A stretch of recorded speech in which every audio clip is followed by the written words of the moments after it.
Welcome to Studio 3 of News First. Tonight we are going to talk about a couple of stories that came across our news desk and a special expose with regard to a certain group of people.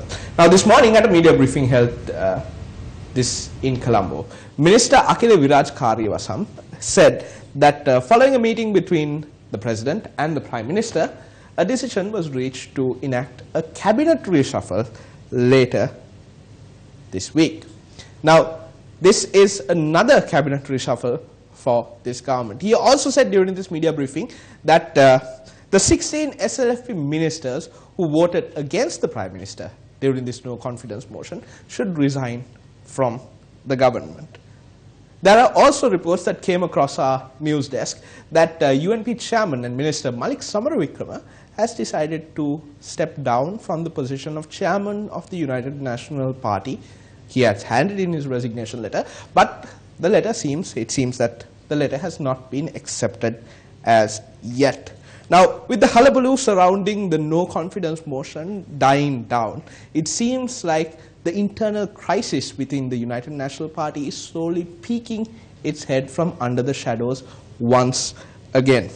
Now, prior to this no confidence motion, there was a key member of the United National Party who spoke about this with a loud voice, and that was State Minister Palitha Range Bandara. His claim was that there are 27 members of the UNP with him, backing him, and that they would eventually vote against the Prime Minister during this no confidence motion. However, when the time came, it seems like State Minister Range Bandara had a change of heart, and he eventually voted to support the Prime Minister. Maybe with a cabinet reshuffle coming up, Minister Range Bandara, State Minister Range Bandara might want or might be hoping for an upgrade from State Minister to Minister, eventually taking a ministerial position back to the Puttalam district. This is one thing that he said during one of his initial press conferences when he expressed his woes.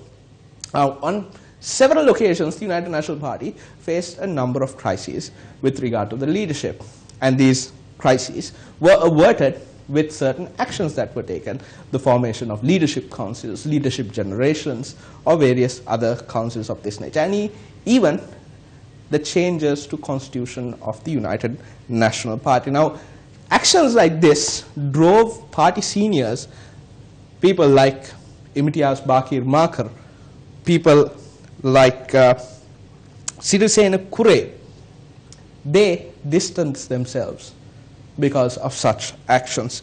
Individuals like Dayasiri Jayasekara, Lakshman Senviratna, Johnston Fernando, and, or rather, I missed one, Johnston Fernando. These people also moved away from the party because of such actions, because of changes that were made. Now, people like Sujiva Senasinghe, Tata Atukorala, Ranjit Madhuma Bandara, and Buddhika Pathiran. Now, these are people that fought for the United National Party to create changes or to bring about reforms in the party while staying in the party. But still, their efforts seems to have gone west because no reforms can be seen as of yet. Then, a bit before the no confidence motion, we saw Minister Sagar Ratnayaka stepping down from the position of Minister of Law and Order and promptly receiving another portfolio, and that ministry eventually settling in the hands of Ranjit Madhuma Bandara. Now, you heard the report of Minister Malik Samaravikrama deciding to step down from his ministry.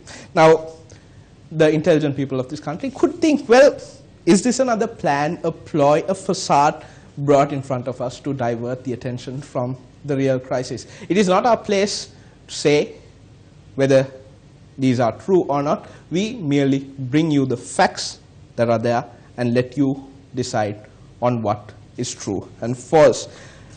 That being said, it seems like backbencher, UNP backbencher, Bandula Bandarigoda has his own opinion on what is happening. Let's listen to what he has to say. During the no confidence motion, we protected both the party and our party leader unconditionally. That does not mean that we are a group that will remain idle. This does not mean that we approve the bond scam. The party faithful want to see new leaders that can take this party to victory. We call on the party to make a real change that can be felt and not resort to facades like committees or councils. If we do not see this change take place, we are prepared to hand in our letters of resignation.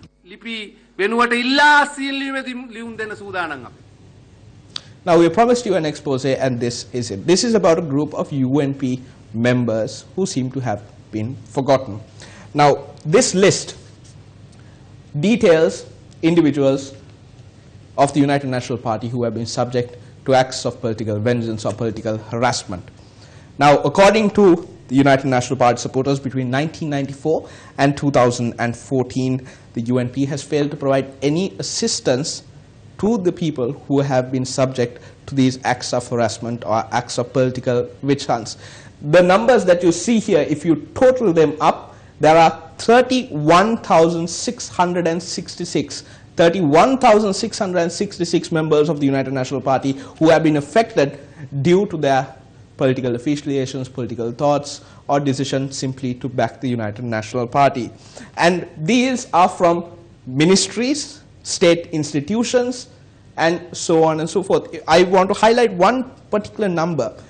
13,947, this is from the Ministry of Education, 13,947 members of the Ministry of Education, UNP members, have been subject to acts of political harassment. But still, these 31,000 plus people choose to remain with the United National Party, hoping that eventually one day that the party will look at them and provides them some sort of justice. There are people who have been disregarded from appointments, salary increments, all because of their allegiance to their political party of choosing. While promises have been made to provide compensation and justice to these people who have worked tirelessly for the United National Party, it seems that nothing has been done as yet. If you look back, we saw members of the UNP working proactively during this no confidence motion vote. We saw the leaders going out and having discussions day in and day out. But see, it seems that that proactive nature is not, or rather cannot be seen when it comes to things like this, because a decision has been reached by cabinet with regard to what needs to be done for these people, and yet these instructions are yet to be implemented. Now, we earlier, just a short while ago, we spoke about the Ministry of Law and Order. Of this figure, of these figures, there are 333 police officers and 18 prison officials who have been harassed because of their political affiliations. But since 2015, the Ministry of Law and Order, which controls the police, has been with the United National Party. But they don't seem to have done anything with regard to these people. Let's listen to what a UNP activist has to say about this. Approval was granted for this purpose from the Ministry of State Administration through Cabinet. This approval was conveyed to the Ministry of Law and Order on the 18th of March 2016. We call on them to implement this decision. However, till today, nothing has been done by the ministry in this regard.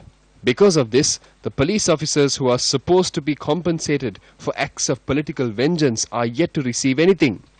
It has been 2 years since the ministry was told to do something. Families and children of such police officers remain tormented because they are unable to get any form of justice through a UNP government.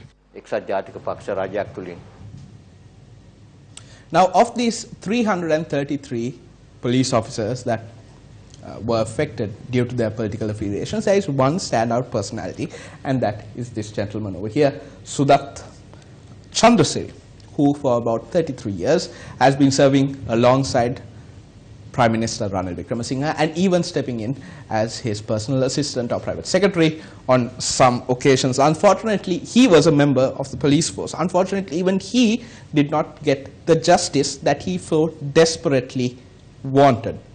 He stepped down from his position a couple of weeks ago. In a letter addressed to the Prime Minister, he made some startling statements. Let's listen to what he had to say in his resignation letter. I possess the courage to get up when I fall. I was appointed as your personal secretary after I was a victim of political vengeance when Chandrika Bandaranaike Kumartunga sent me on compulsory leave twice. The reason was my service for you and nothing else. I soon realized that you did not even have the heart to inquire into how I lived during these times when I was sent on compulsory leave without pay.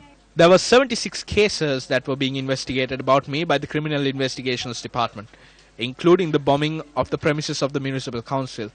Under your governments in 2001 and 2015, nothing happened to the political revenge that I underwent. I do not even have a pension today. When I brought this matter up with you, your response was to inform Sagala. When I did that, his response was to appeal to the Sirikota like everyone else. To this day, the documents are still at Sirikota. Now, let's listen to what Maitri Gunaratna and Tissa Attanayaka have to say about all this. The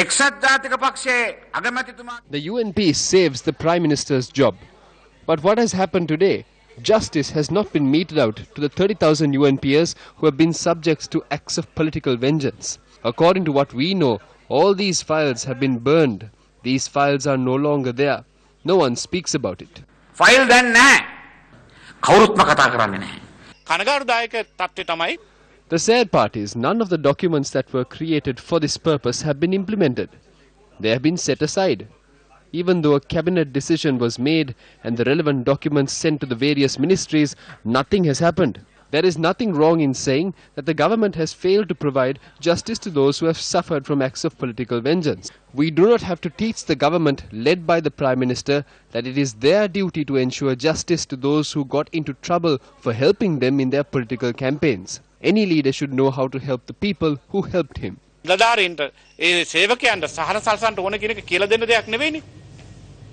when issues like this were raised by the media, it might have hurt the feelings of some people. But what we do is merely highlight their actions or, in some cases, their inactions. When the Prime Minister was victorious over his no-confidence motion, thugs attempted to intimidate the media. Thugs attempted to intimidate us. Now, it is not the tool that was used in this case that worries us. It is the intention behind this tool that worries us, because it is this intention that can escalate very quickly into something very troublesome. Now, at a media briefing held today, Provincial Councillor Namal Karunaratna shared these views on this matter. Look at how much the government trumpets about the media freedom and democratic freedoms they have granted. They say that while in the past people were shot at, there is no shooting anymore. Now they only fire tear gas and rubber bullets, and they only use batons to beat up people. They don't shoot anymore. Look at the freedom we have given you. This is what they trumpet about.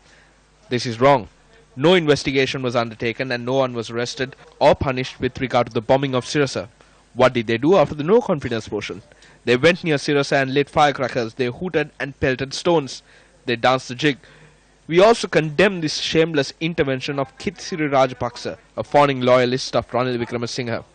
They went near Sirasa, danced the jig, and in the next frame we saw this lot near Ranil Wickremesinghe at the Gangaramaya. They went there, pelted stones, hooted and danced like demons, and then came to listen to Pirith.